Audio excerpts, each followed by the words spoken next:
오늘 성경 말씀에 이 전화위복, 한문인데 화가 바뀌어서 복이 된다, 그런 하나님의 말씀입니다. 오늘 그 본문에 나오죠. 하나님은 나의 모든 재난을 선으로 바꾸사 오늘 만민을 구원하는 자리에 앉게 하셨다. 요셉의 말을 보면은 그냥 그대로 제목입니다. 요셉은 어릴 때부터 착실한 아이로 자라났습니다. 아버지 야곱에게 총애를 받았습니다. 그는 이상한 꿈도 때로는 꿈을 꿨어요. 한 번은 아침에 온 가족들 앞에 들판에서 곡식을 추수하는데 4단이 복판에 턱 일어서는데 11단이 내한테 절을 합니다. 그러니까 꿈 보고 말고 11 형제가 요셉한테 절한다. 아주 꿈이, 자기는 그야말로 꿈이고 재밌지만도 듣는 사람에게는 아주 기분이 나쁘고 아주 언짢았습니다. 아무리 꿈이지만. 그것도 얼마 있다가 또 뚱딴지 같은 소리를 해요. 내가 어젯밤에 꿈을 꾸니까 이번에는 해와 달과 11별이 내한테 엎드려 절을 합니다. 해와 달은 아버지 어머니고 11별은 형제들이 전부 자기를 섬긴다는 거예요. 그래가지고 그 형제들에게 아주 미움을 받았습니다. 그렇지 않아도 그 가정은 여러분 아시는 대로 이복 형제들입니다. 아버지는 야곱 한 사람이지만도 엄마는 레아, 라헬, 빌하, 실바 4부인에서 난 이복 형제들에서 만나 울분 송곳 자루에 넣어놓은 것처럼 만날 지르고 막 시기하고 질투하고 그런 분위기다가 아버지가 특별히 편애하는 이 요셉이 그런 꿈 얘기를 하니까 이건 뭐 더 말할 것도 없이 미워서 죽겠는 거예요. 마침 사람이 대기요 미움이 짙어지면 문제가 일어납니다. 그래서 저는 그래요. 아무리 사랑 싸움이라도 자주 하면 안 좋습니다. 어쩌다가 한번 하는 건 양념이 되지만도 이거 자주 하면은 불행이 오는 거예요. 그래서 한 번은 그 형들이 도단이라는 그 유목민이잖아요. 도단이라는 곳에 야가 소를 먹이러 갔는데 아버지가 그 자식들의 안부를 묻기 위해서 요셉에게 볶은 곡식, 건포도 이런 간식, 음식을 가지고 너 가서 형님들이 양 잘 돌보고 있느냐 알아보고 오라는 거예요. 그래서 요셉은 그 심부름 갔는데 거기에서 미운 요셉이 오는 걸 보면 잡아가지고 잔인하게 죽이려고 구렁텅이 던져 넣었는데 하나님이 도우셔가지고 그 구렁텅이에서 올라오게 됩니다. 그러니까 또 마침 이스마엘 그 대상들이 낙타를 타고 옛날에는 비단길 얘기 들으셨죠? 실크로드. 그런 대상인들이 마치 그리로 지나가는데 그 흥정을 하는 거예요. 우리가 한 소년을 앞으로 일도 잘하고 부릴 만한 소년을 팔 때 얼마 주게. 옛날에는 그런 사람을 노예로 판 그런 어두운 세상입니다. 그러니까 이제 은 20냥에 결정을 하고 자기 동생을 그만 상인들에게 팔았는 거예요. 그 이스마엘 상인들은 이제 돈을 주고 샀으니까 자기들은 그 이문을 남겨야 되잖아요. 얼마를 남겼는지 모르지만 사람을 인신을 매매하면서 마진을 이문을 남기고 애굽의 궁중을 경호하는 친위대장 보디발 장군의 종으로 팔았습니다. 종으로 팔았는데 그 요셉이 이제 부잣집에 사랑받던 그 아들이 하루아침에 보면 노예가 된 거예요. 사람의 운명이라는 게 이렇습니다. 그런데 요셉은 그런 참 억울한 환경에서도 좌절하지 아니하고 그 종 생활을 아주 신실하게 합니다. 아주 성실하게 합니다. 그래서 그 얼마나 사람이 신용을 얻었든지, 그 보디발 장군 주인이 가사 전부를, 뭐 경제 문제, 재산 문제 전부를 요셉에게 위임하고 그렇게 신임한 가정 청지기로 삼았다는 그런 아주 중대한 말씀이 있습니다. 자, 제가 한번 창세기 39장 3절 4절을 읽어드릴 테니 한번 들어보세요. 그의 주인이 여호와께서 그와 함께 하심을 보며 또 여호와께서 그의 범사에 형통케 하심을 보았더라.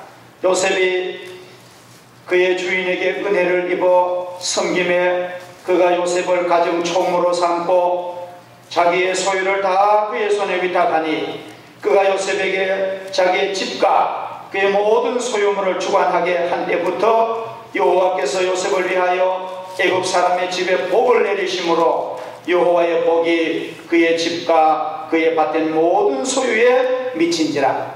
할렐루야. 노예가 변하여 가정 총무가 된 거예요. 아주 진급을 했잖아요. 보통 일이 아닙니다. 근데 사람이 잘 나갈 때 조심해야 됩니다. 따라합시다.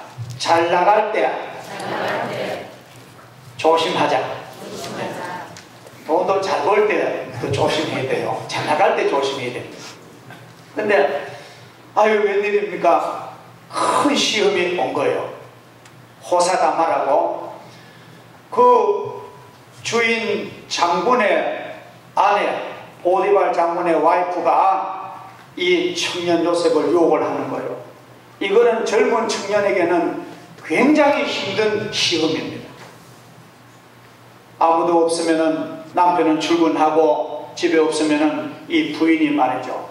아주 멋지게 꾸며가지고는 미스터 조셉 I love you.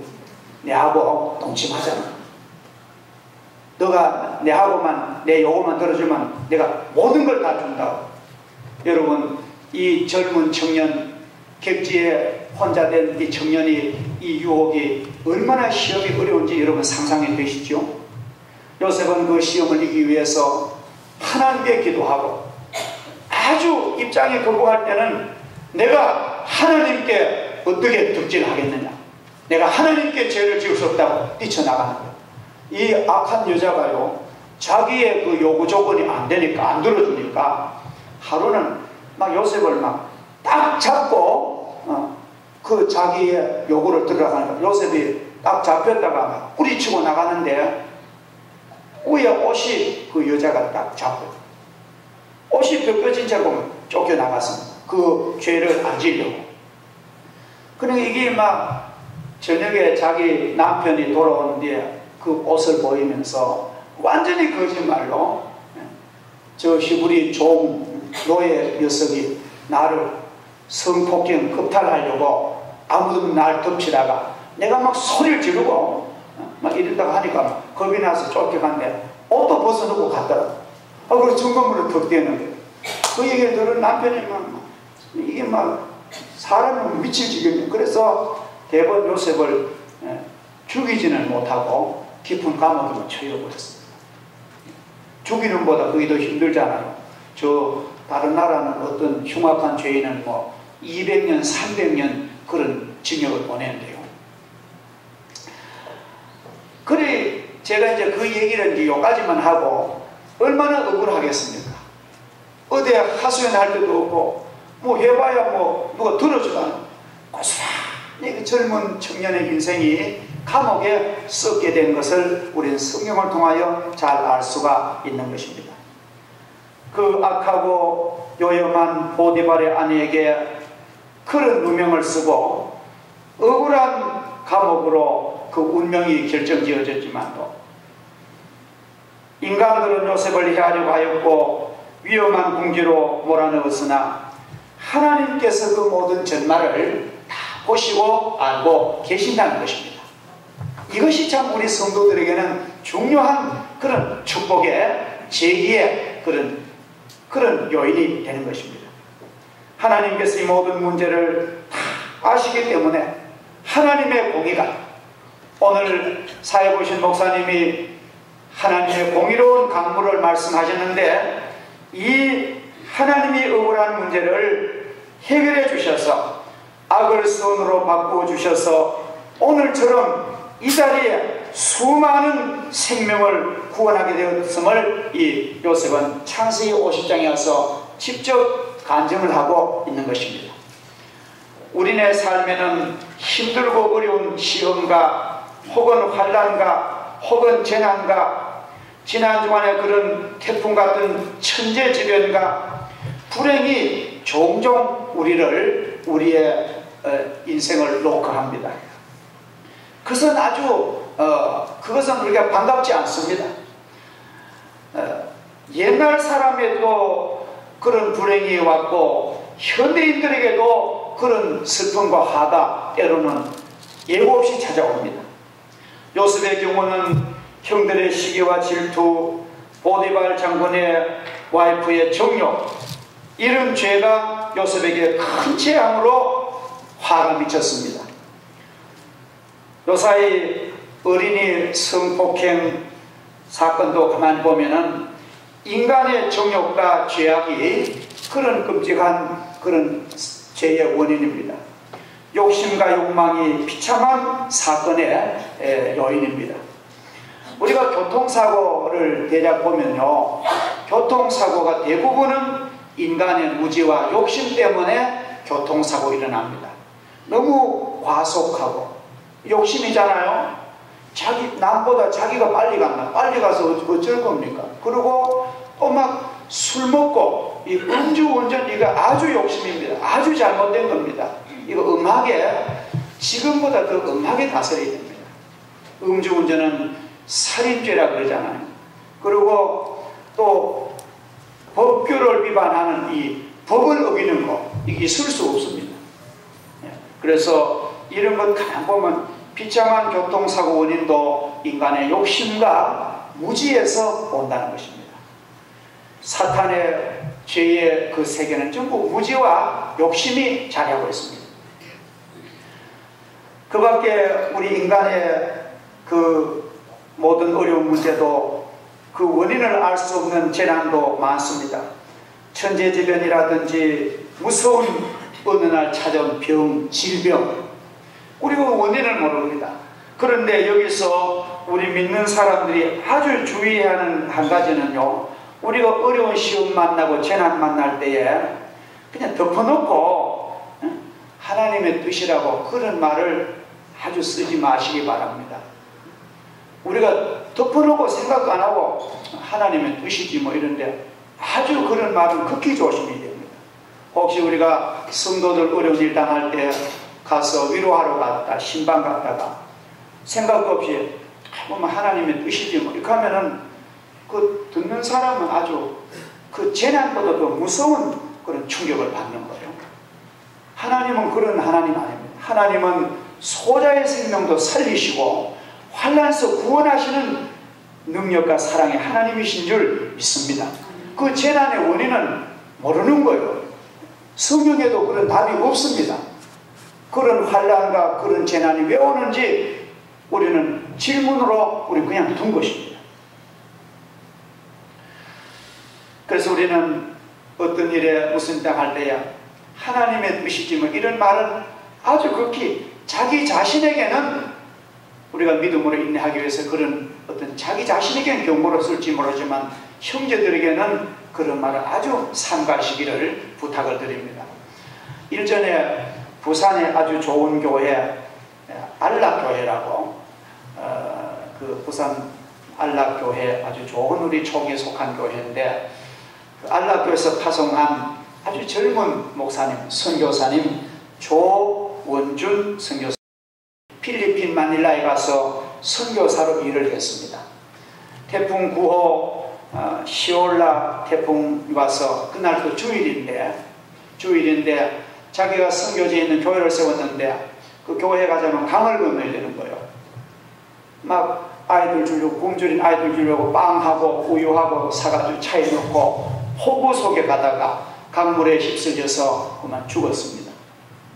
그래서 지난 8월 15일 날 그 시신이 비행기로 와서 부산 안락교에서 장례식을 했어요. 그야말로 살아있는 이제 순교자입니다.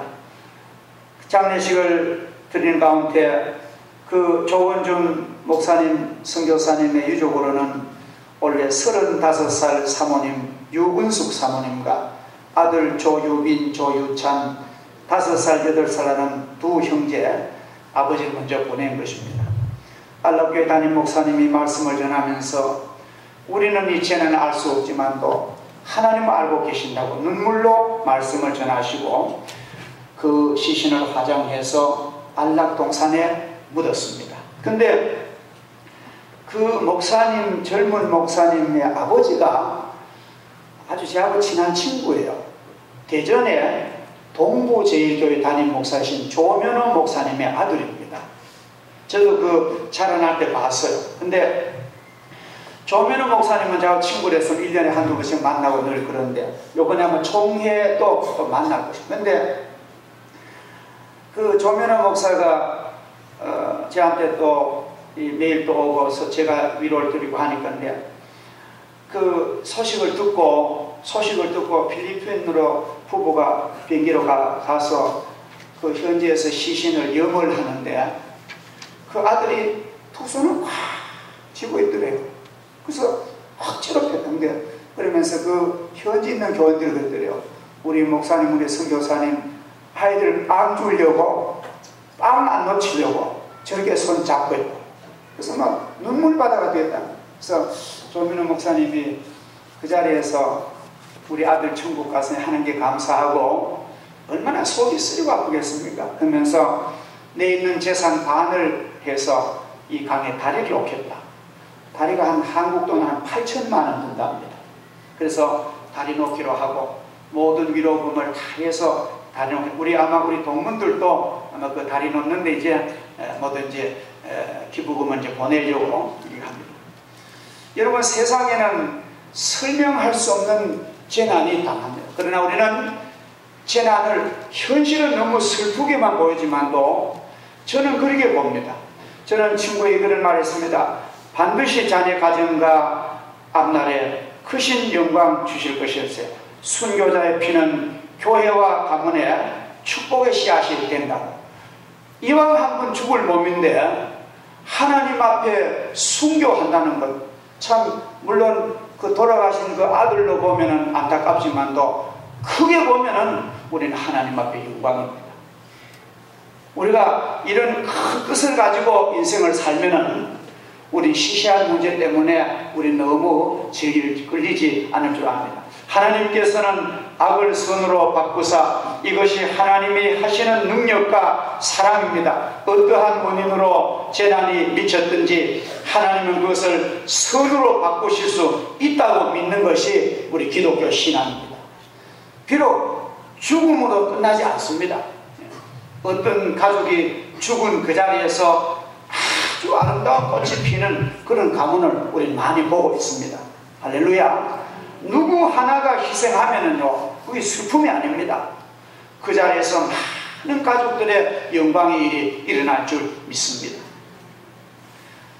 사도 바울도 보면은 인간의 죄와 무지로 바울 사도를 온갖 고소해서 감옥에 집어 넣었지만도 하나님께서는 바울의 그 수감을 통해서 오히려 복음의 진보를 가져오고, 수감 중에서 바울은 로마 감옥 시위대 군인들에게 복음을 전해서 로마가 기독교화된 그런 원인이 된 것입니다.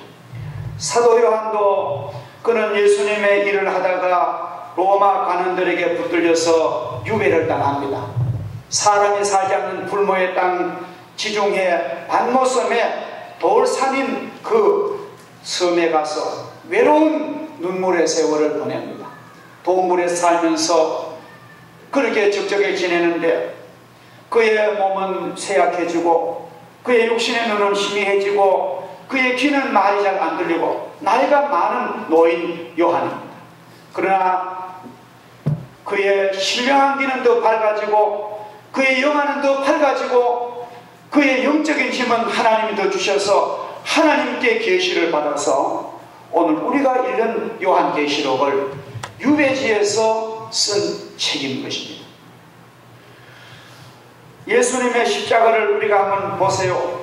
바리새인들, 유대인들의 시기와 중상모략, 온갖 거짓말, 가룟 유다의 배신, 제자들의 도망, 빌라도의 무책임한 재판, 이런 인간의 죄악으로 인간적인 눈으로만 본다면 예수님은 실패자입니다. 인간의 눈으로만 본다면 예수님은 실패자예요. 그러나 하나님께서는 그 십자가 뒤에 영광의 부활로 그를 일으키시고 모든 이름 위에 뛰어난 예수님의 영광의 세계를 하나님이 다시 주신 줄을 우리는 믿습니다. 성 프란시스라는 사람은 원래 이태리 아시시의 아주 부잣집, 아주 부호의 아들로 태어났습니다. 그는 젊은 시절에 아주 방탕했습니다. 돈 많고 뭐 권력 있으니까 온갖 죄를 가지고 방탕하다가 몸에 폐병이 든 거예요. 몸이 완전히 다운되고 죽을 지경에 하나님께 회개하고 눈물로 회개하고 성령의 체험을 하고 그 폐결핵을 깨끗이 관침받았습니다. 얼마나 감격한지 회복된 이 프랜시스는 완전히 자기 재산을 다 팔아가지고 가난한 사람에게 나눠주고 걸식 전도단을 창립하고 그 기독교 2000년 역사에 가장 예수님을 닮은 사람이랍니다. 이 프랜시스는 새들하고도 얘기했던 그런 아주 겸손한 그런 하나님의 종이 됐습니다. 그가 기도한 기도를 여러분 잘 아시죠? 오 하나님, 나를 당신의 평화의 도구로 써주시옵소서. 미움이 있는 곳에 사랑을, 이런 기도문을 우리가 읽을 수가 있습니다. 천주교 역사 가운데 가장 큰 부흥으로 공헌한 ignacio 로욜라라는 그런 주의종이 있습니다. 아주 천주교에서는 성자로 존경합니다. 이 ignacio 로욜라라는 분은 그는 기사가 되려고, 말타는 기병이 되려고 훈련하고 막 공부하고 그 방면으로만 투자한 거예요. 그런데 그 로욜라가 말을 타고 전쟁터에 가게 됐습니다. 전쟁터에서 부상당해 두 다리를 자르게 됐습니다. 하반신. 그렇게 불구된 로욜라가 고통과 눈물 속에서 기도하고 하나님께로 가까이 그가 변화가 되었는 거예요. 전에는 욕심대로 살았지만, 자기 야심대로 살았지만도 이제는 나는 주님 뜻대로 살겠노라 눈물로 기도하는데 완전히 새 사람이 됐습니다. 그런 역사상 영적인 기사가 된 것입니다. 천주교 부흥이 그 몸으로 얼마나 많은 영혼을 구원했는지 그런 캐톨릭의 성자가 된 것입니다. 자, 전하위복의 은총, 오늘 이 중요한 문제에서 꼭 잊어서는 안 되는 것이 있습니다. 하나님이 그냥 무조건 어려운 문제를 좋은 걸 바뀌어주시지, 그렇게 생각하면 안 돼요.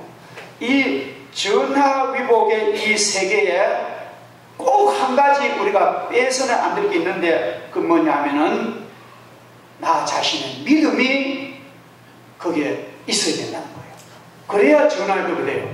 나 자신 아무 믿음도 없고 아무 노력도 안 하는데 하나님이 역전의 복을 안 준다는 것입니다.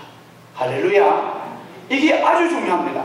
하나님의 큰 은혜와 나의 믿음이 이렇게 연결되어야 이 전하위복의 영광의 축복이 내게 이루어진다는 것을 꼭 믿으시기를 축복합니다. 자, 요셉의 경우를 봅시다. 만약 요셉이 종으로 팔려갔을 때 불평하고 원망하고 하나님께서 왜 나한테 이런 환경 주느냐고 막 그렇게 원망할 수 있는 거예요. 그렇죠? 그런데 막 요셉이 그런 원망하고 불평하고 낙심하고 자포자기 했다면 요셉이 어떻게 됐겠습니까? 아마 모르긴 하지만 그는 폐인이 되든지 자살했든지 그렇게 인생이 끝났을 거예요. 그 애굽에 가서 종살이 할 때 왜 하나님, 내가 하나님께 예배도 드리고 남들보다 믿음으로 살 애를 썼는데 왜 나를 이렇게 노예로 파십니까? 그리고 하나님 앞에 뭐 원망하고 불평하고 있더라면은 역전은 고사하고 그는 폐인으로 인생의 종말을 가져왔을 것입니다. 이것은 오늘 여러분과 저와 요셉과 똑같습니다. 우리가 어떤 문제로 어려운 일 당할 때 내가 낙심하고 좌절하면은 점점 더 수렁으로 빠지는 거예요. 우리는 그럴 때에 믿음이 중요한 줄 믿습니다. 좌절하지 마세요. 하나님께서 나의 모든 억울함을 다 알고 계셔. 내가 이 자리에서 믿음으로 내가 일어서야 되겠다고. 그렇게 스스로 용기를 가지고 믿음으로 기도하고 하나님의 뜻을 구하고 하나님의 도우심을 기도하면은 하나님이 전하위복의 복을 반드시 주실 줄을 믿습니다. 찬송가 384장에 보면은 나의 갈 길 다가도록 예수 인도하시니 내 주 안에 있는 긍휼 어찌 의심하리요. 우리가 내가 주 안에만 살면은, 내가 주님 안에만 살면은 주님이 나에게 긍휼을 베푸시고 사랑 베푸시고 위로하시고 복 주신 거 내가 의심할 필요가 없다는 거예요. 얼마나 좋은 찬송인지 모릅니다. 한번 일제 한번 불러봅시다. 나의 갈 길 다가도록 예수 인도하시니 내 주 안에 있는 긍휼 어찌 의심하리요. 믿음으로 사는 자는 하늘 위로 받겠네. 무슨 일을 만나든지 만사형통하리라. 무슨 일을 만나든지 만사형통하리라. 할렐루야. 우리 믿는 성도들, 우리 모두 믿음으로 하늘을 보고 소망을 가집시다. 이 세상이 아무리 혼란하고 하나님을 믿고 주님을 사랑하는 믿음이 변치 아니하는 사람에게는 어떤 재난이나 어떤 화가 와도 하나님은 그것을 선으로 바꾸시는 능력을 준비하고 계십니다. 하나님은 우리를 도우시려고 이미 폼을 잡고 계시는데 내 편에서 하나님 날 도와주십시오. 그런 믿음을 가지셔야 됩니다. 야구를 보면은 투수가 공을 던지면은 이 캐치 잡을 수 있는 준비가 되는 것처럼 우리가 하나님의 능력과 하나님의 사랑을 내가 캐치할 수 있는, 내가 잡을 수 있는 그런 믿음 하나님은 요구하십니다. 하나님은 이 믿음을 그렇게 소중하게 여기십니다. 신앙은 금보다도 귀합니다. 신앙은 혼란을 이기는 능력이 될 수가 있습니다. 그러면 그런 믿음이 어디서 오느냐? 돈 주고 살 수 있습니까? 믿음은 돈 주고 안 됩니다. 믿음은 하나님 말씀을 들으면서 하나님 말씀 듣고 하나님 말씀 읽고 하나님 말씀 배우고 하나님 말씀으로 기도하면은 하나님이 큰 믿음을 주실 줄을 믿습니다. 나는 믿음이 약해, 믿음이 작아, 늘 그렇지 않아요. 우리 저도 그렇습니다. 그럴 때 하나님 말씀 많이 들으시길 바랍니다. 네. 주일날 설교도 들으시고 TV도 많이 보시고 말씀을 들으시고 또 말씀을 보시고 기도하시고 하면은 하나님이 내게 큰 믿음을 선물로 주실 줄을 믿습니다. 그러므로 믿음을 지키셔야 합니다. 무슨 일을 당하든지 예수 의지하시고 요셉처럼 믿음과 소망을 가지세요. 살아가면서 꼭 믿음을 아주 중요하게 생각하세요. 하나님이 어려운 문제를 모두 다 해결해 주시고 감사 찬양하는 성령으로 소멸해 주시고 하나님의 자녀 되게 하신 거 너무너무 감사합니다. 이렇게 큰 구원도 주신 은혜로운 주님이신데 내가 당한 문제, 하나님 보시기는 작은 문제입니다. 내가 당한 환난이나 재난이나 여러가지 피해를 하나님은 그 화를 선으로 바꾸시고 화를 복으로 바꾸실 하나님의 능력이 계신 줄 믿고 우리는 믿음으로 전진하는 저희들 되게 하여 주옵소서. 예수님의 이름으로 기도드립니다. 아멘.